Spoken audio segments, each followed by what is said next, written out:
Mr. Acosta, is there anything that you want me to consider before I impose a sentence? If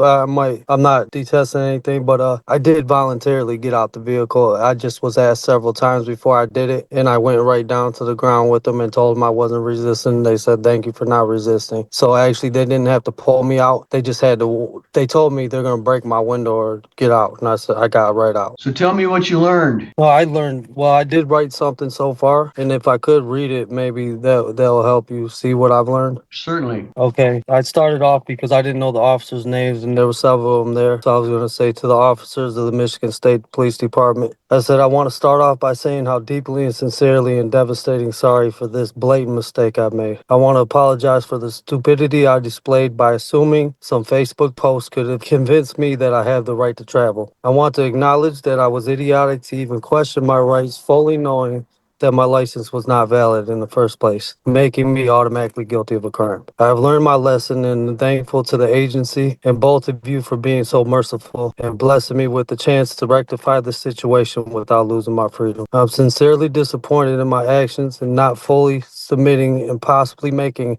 any of the officers feel at unease. I know the job, or should I say, the service and career and the duties you all carry out are very dangerous and very, very necessary to the democracy we hold dearly. Again, my deepest and sincerest apologies. Much love and respect, Citizen Daniel Fernando Acosta I. Thank you all, and especially for your service. Well said, Mr. Acosta. It's 26 TRD 02043. Come up and have a seat, sir. Here, especially Darren. Yeah, I don't know what that means. That's nonsense.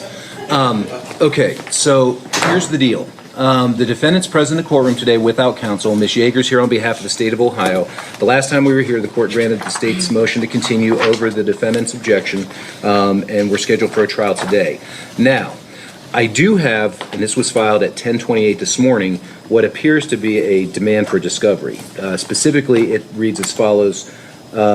Video footage at speed was proving no operation of motor vehicle to show that the officer Beach has violated my constitutional rights, illegal search and seizure, also falsified official government document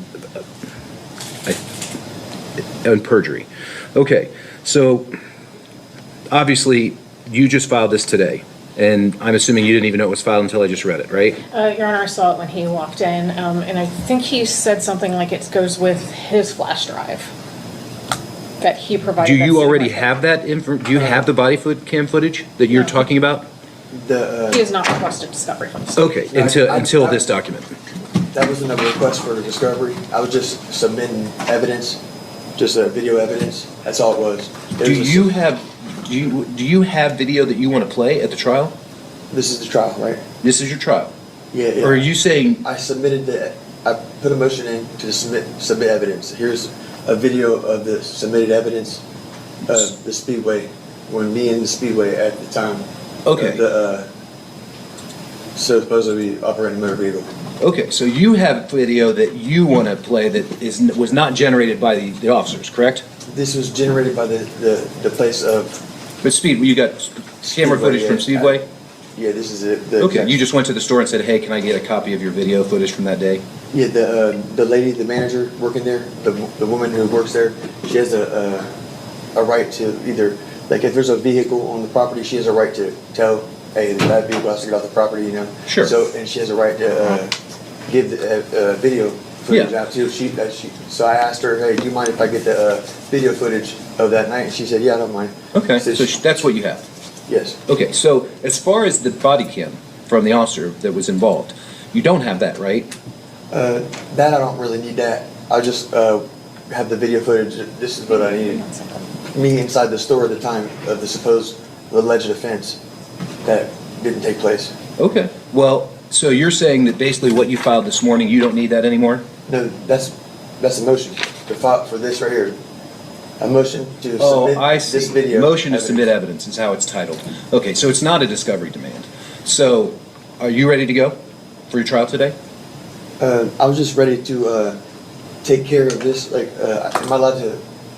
So here's how the trial works. The state has the burden of proof. You're not required to put on any evidence, call any witnesses, or even testify on your own behalf. You're presumed to be not guilty. The state has to prove beyond a reasonable doubt that you committed the offense of driving while under noncompliance suspension and improper display of license plates. Now, the way that the trial goes is, because the state has the burden, they go first. So they'll call the witnesses that they feel will have, can testify to the violations. When each witness is finished testifying on behalf of the prosecution, you'll have a chance to question them. It's called cross-examination. Now, once the state rests its case, then you get to put on your case. And you can call witnesses, you can testify on your own behalf, you can play that video for me as long as you authenticate it. And then after all that's said and done, then I'll render my verdict and make a decision as to whether or not the state has met its burden of proof. So do you understand how the trial works? I do, sir. Okay, but at this time, I'm going to go ahead and direct Ms. Yeager to call her first witness. State would call Officer Beach. All right. Well, wait, before we get started, you can keep coming up here, Mr. Officer Beach. Mr. Messina, you don't have the right to court-appointed counsel, but you have the right to hire an attorney of your choosing. Was it your intention to waive your right to a lawyer? I was here to represent myself, pro se. Okay, so you are waiving your right to counsel? If I don't, do I have time to get counsel? I'm fairly certain the state would object to a continuance, but do you want to see, you're not entitled to a lawyer for free. You'd have to pay one. Do you understand? Yeah. Are you telling me you want to go out and hire a lawyer? If I had a decent amount of time to get a lawyer, I mean, for a citation, I guess I would like that, yeah. Okay, well, we'll But- probably end up rescheduling this thing if I grant your If we can motion. take care of it now, I don't believe that you guys have any, Well, you either have to say, yes, I want to waive my right to an I'll go ahead attorney. and represent myself today. All right, I'll accept your waiver. Please swear in the witness. You may inquire, Ms. Yeager. Thank you. Officer Beach, how long have you been with the Newark Police Department? 11 years. Okay. And were you working for them on March 18th of this year? I was. What shift or hours were you working that day? I'm assigned to third shift patrol, which is from 10 o'clock at night until 8 a.m. in the morning, Sunday through Wednesday. Okay. And were you wearing a uniform of the day like you are in court? I was. Okay. And were you driving a marked patrol car with a working visible light bar? Correct, I was. And did your duties on that day include responding to calls for service and traffic enforcement? Correct. Okay. Have you had all training required by the department? I have. And I'm going to direct your attention to a little after midnight on March 18th. About where were you on patrol at that time? That night, specifically, I was traveling eastbound on West Church Street, between North 21st Street and North 11th Street in the city of Newark. Okay. And while you were on patrol about that time, did a vehicle catch your attention? A motorcycle did, yes. Okay. And what about the motorcycle caught your attention? So at night, it is routine as I pass vehicles, as they're going in the opposite direction of me. I always look at my rear view mirror, or side mirror, I should say. I look for things of, do they have a license plate light? Do they have a license plate displayed on the vehicle? Things that would institute a traffic violation, that it could be a traffic stop being made. What caught my attention specifically to this motorcycle was the fact that there was no rear license plate being displayed on the motorcycle. Okay. And how fast was the motorcycle going? It's a 35 mile per hour zone. I visually estimated, about 35 miles an hour. And was it on Church Street? Correct. It was westbound on Church Street, going towards North 21st Street. Okay. And just to be clear, it's on the public roadway, not sidewalk, grass? Correct. Yep. So since you didn't see a license plate, did you try to initiate a traffic stop? At that time, what I did is I turned around. The motorcycle and the rider had pulled into the Speedway gas station right there at the corner of North 21st Street and West Church Street. The rider had got off the motorcycle, went inside of the convenience store. At that point, I decided to pull through the parking lot to once again confirm what I saw on the roadway when it was in operation. And in fact, there was no license plate on this motorcycle. And I was able to confirm, and sometimes the tags would be tucked up underneath the rear fender or something, but there was no license plate on this motorcycle at all. So I pulled out of the parking lot, I went back down the street, and I sat in a business parking lot for a few moments, and I asked for some additional officers to respond to the area, as I was planning on conducting a traffic stop, and due to the fact that it's common for motorcycles to fail to stop during traffic stops. It's easy to take off or pursuit to initiate. That's why I wanted additional officers in the area. Okay, and then you said the motorcycle and the rider stopped at the speedway. How many occupants were on the motorcycle? One. Okay. And this may sound like a dumb question, but this speedway, is that a business establishment? It is. Is there any residence on the speedway property? There is not. Is there a parking lot on that speedway? There is. Okay, and is it intended to be used by, public for vehicle travel, vehicles parking as they go Customers, yeah. inside? Okay. And this speedway, and this part of Church Street, is that in the city of Newark in Licking County, Ohio? It is. Okay. So after you were there and you were waiting for other officers, did other officers respond? Other officers responded to the area as I was watching the motorcycle the entire time as the rider came back out of the convenience store and got back onto the motorcycle, started the motorcycle up, and proceeded out to an entrance exit point, which would have been North 21st Street. Left turn was made, which would have been at this point going southbound. At that point, I pulled out and I had to travel westbound on Church Street to get to the intersection, make a left turn to travel southbound on 21st Street. At that point, there was no motorcycle. It was gone.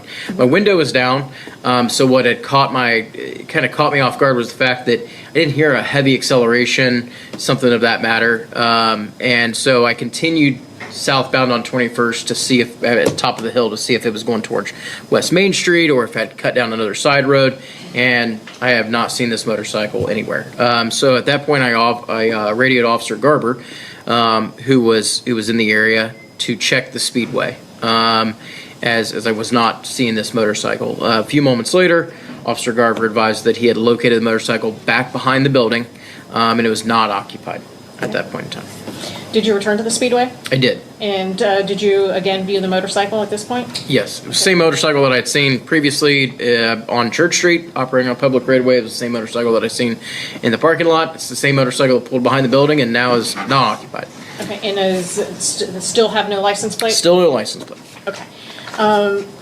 So were you able to determine who operated this motorcycle, who got it there? Yes. So I was able, at that time, I obviously was able to, observe what the rider was wearing when it was on the roadway, what he was wearing while I was at the speedway, at the gas station. And when we began to look in the area, my first thought was the rider had exited the motorcycle and maybe took off running through a backyard, something of that nature. But we decided to go inside of the speedway. At that point, we determined that there was someone in the bathroom. And it was later determined that it was, in fact, the rider that was on that motorcycle in the bathroom. That I can identify across from me here at the defendant's table as Tyler Messina, who was the rider of that motorcycle that night. Okay. So you said you recognized what he was wearing on the motorcycle the first time he came to Speedway and when he left Speedway. Was the person in the bathroom wearing those same clothes? Correct. And that was the man seated to my right? Correct. Okay. And you later identified him as Tyler Messina? Correct. Okay. Your Honor, let the record reflect the witness identified the defendant. Record will so reflect.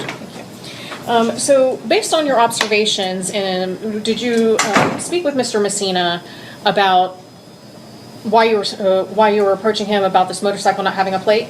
I did. Okay. And were you able to get his identification in some way? Yeah, it took a bit. Tyler was rather uncooperative for a while. He was detained due to obviously the investigation of the traffic infraction that incurred. I ran him through my mobile leads terminal and discovered that he did not have a valid license. He was under a license suspension.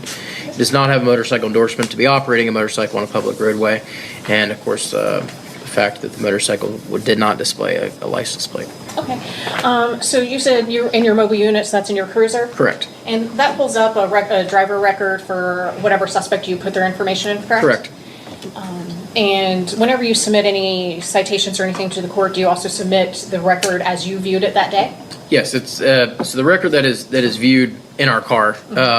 It pulls from the Ohio BMV. So a driver abstract or a driver record is exactly what you're going to see if you pull it from the BMV itself or the court file. Okay, thank you. Your Honor, may I approach the witness? You may. I'm going to show you what I have marked as Plaintiff's Exhibit 1, Where's that? right there. Okay, what are you showing me? Driver record? Yep. And what's that have to do? Well, we're going to find that out. Mr. Beach, this is marked as Plaintiff's Exhibit 1. Correct. You can go ahead and flip through that and let me know when you're done. Yep. So this is exactly what I was talking about. It's rather long. So this is a driver record history specifically regarding to Tyler Messina. Okay. And does the name, date of birth, social security number, does that match that Mr. Messina gave you on March 18th? It does. Okay. And what is the status, according to that B&V report, of his driver's license? It shows that he is suspended. Okay, and what kind of suspension? He should be under a FRA non-compliance suspension. Okay. And does it list any endorsements for him? It would if there was any, but there's no endorsements. Okay.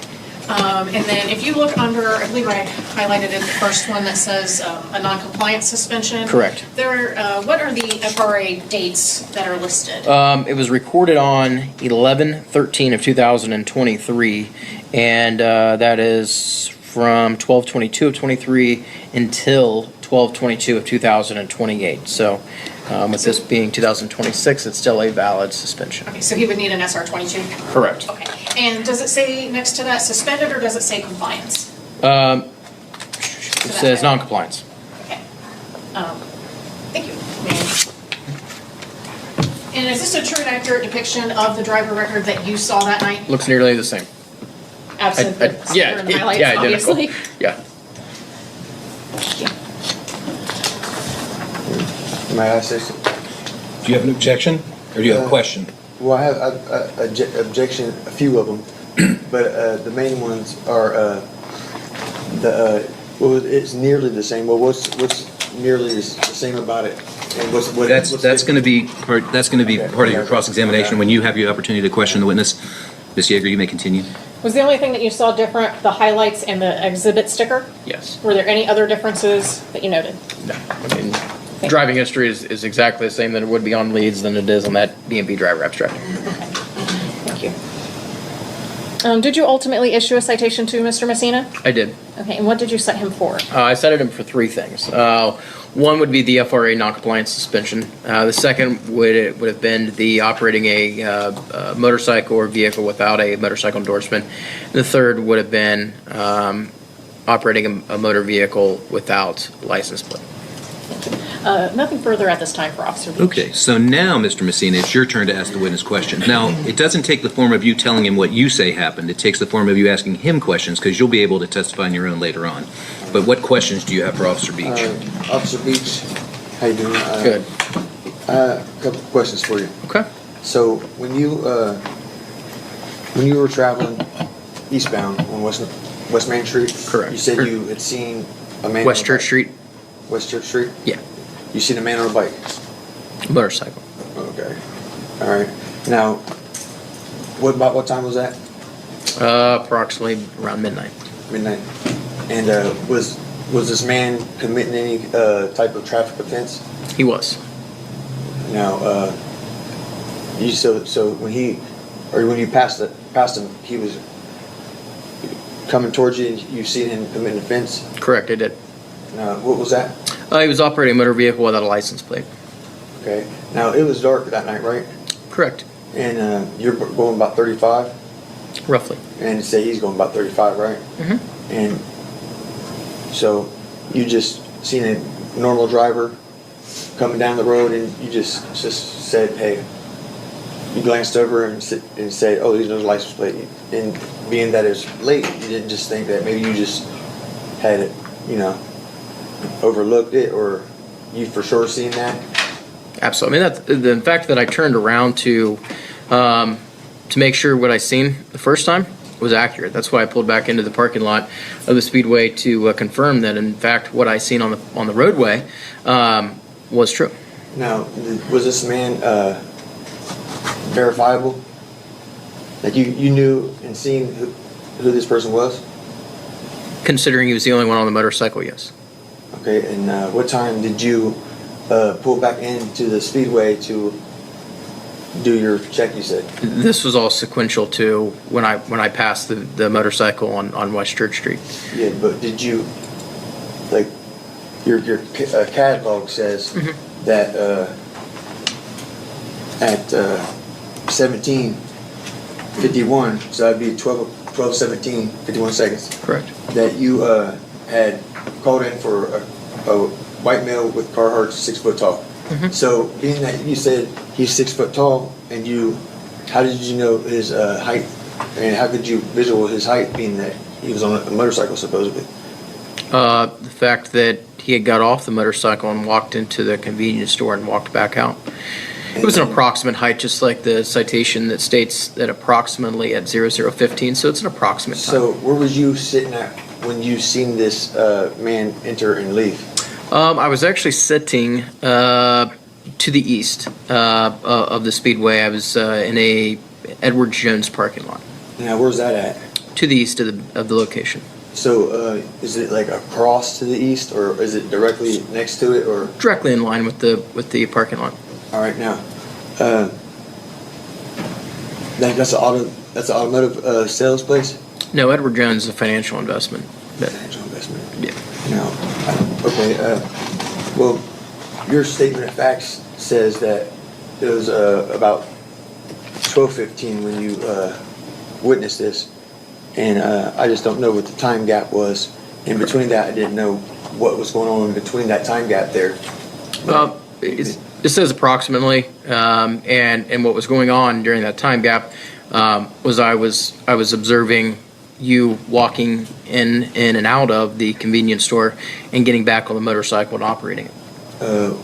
Where was the bike at when the man got back on the motorcycle? It was at a gas pump facing westbound, towards Is that 21st before or Street. after he entered the store?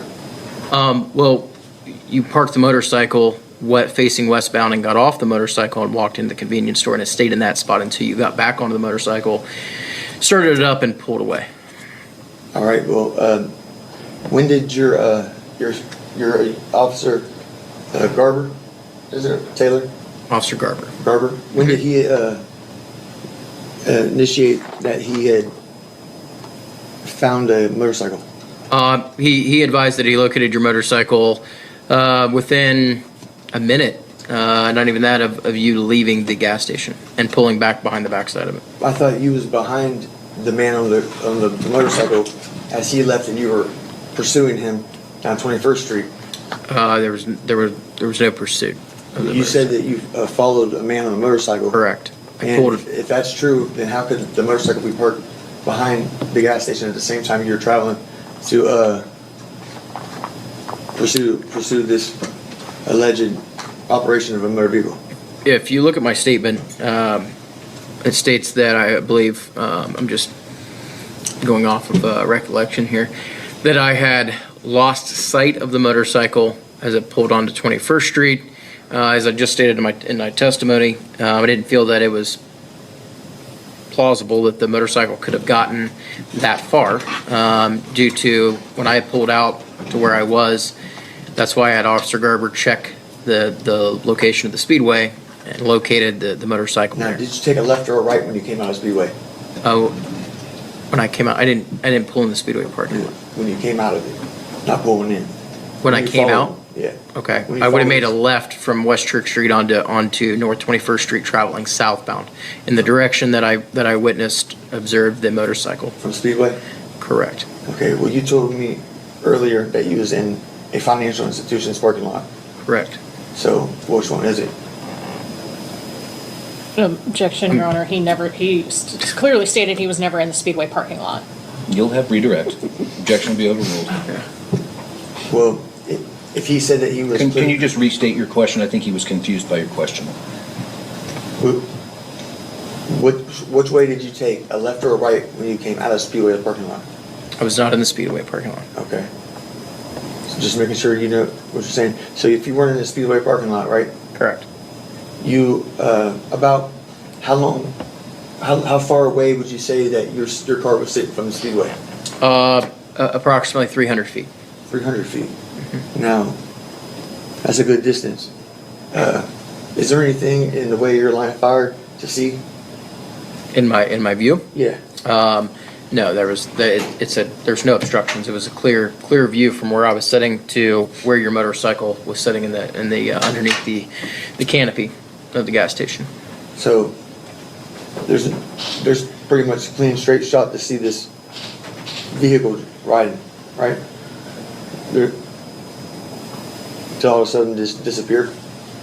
You said that this motorcycle he just vanished all of a sudden. And in Ohio, when you're operating a motor vehicle and you're pursuing a vehicle, and you have to have full contact with a motor vehicle and a person who's operating it, and no gaps in between. Okay. So I was wondering. He's testifying. Yeah, I'll sustain the objection. Let's get back to questions. Okay. Your ticket has issued a citation to me at, let's see, March 18th at 0027. That's 1227. And I wanted to question that you had put a 2-lane road on 21st Street. The citation states west. It actually has a spelling error that I just noticed. It says west Crutch Street. It should have said Church Street, at or near North 21st Street. It's a general area. So West Church Street at or near North 21st Street. Now, is that a bit of land there, the area there? Mhm. Is that a taxable piece of? Is that a taxable city limits or a township? What that area is? It's a public roadway in the city of Newark. Is it taxable? Objection, Your Honor. How is that even relevant? No, It's not relevant. I'm going to sustain the All right. objection. Next question. Okay.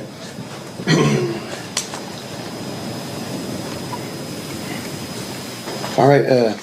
So you give this citation to me about what time you said? We've already gone over the timeline, so let's move on to your next question. All right. And it's okay if you don't have any other ones. I got some more. I figured you would. So pretty much you're saying that you seen this man operating a vehicle? yes, Mr. Messina. I've seen you operate the motorcycle that day, or that night, that morning. That morning? That morning. It would be morning time after. Okay.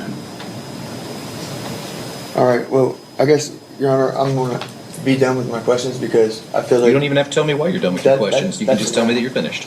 Okay? Yeah. Ms. Yeager, any redirect? Yes, Officer Beach, when you spoke with Mr. Messina that night, did he admit that it was his motorcycle there? Or that he's the one who brought it there? So he stated that he was pushing the motorcycle down West Church Street when I initially seen him operating or driving the motorcycle. So he was in possession of that motorcycle that night. And then in the short couple of minutes that this transpired, did you see any other motorcycles on the roadway? There was no other motorcycle on that roadway. Okay. Nothing further for Officer Beach, Your Honor? Now, you're entitled to what's called recross examination, but you have to restrict your questions to the topics that she brought up. So basically, it would be timeline and whether or not the officer actually saw somebody operating the motorcycle. So based on her other questions, do you have any specific questions to that? no, because I feel like he Again, you don't have to tell me why you don't have questions. You just have to say, no questions, Your Honor. actually I do have a actually I don't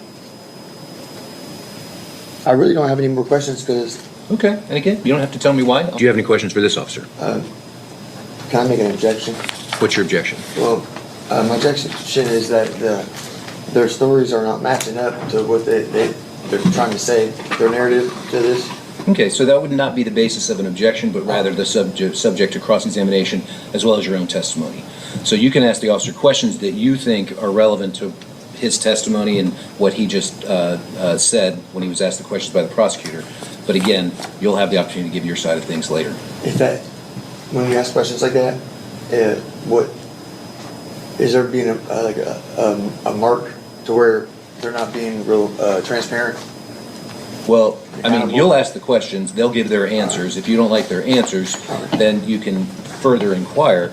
But ultimately, if you don't believe that they're telling the truth, I'm the one who ultimately make the decision about whether they're telling the truth. So, my question is, Garber, correct? Yes, sir. Okay, how you doing? So, when Officer Beach had initiated your backup, right? You guys were in the store together.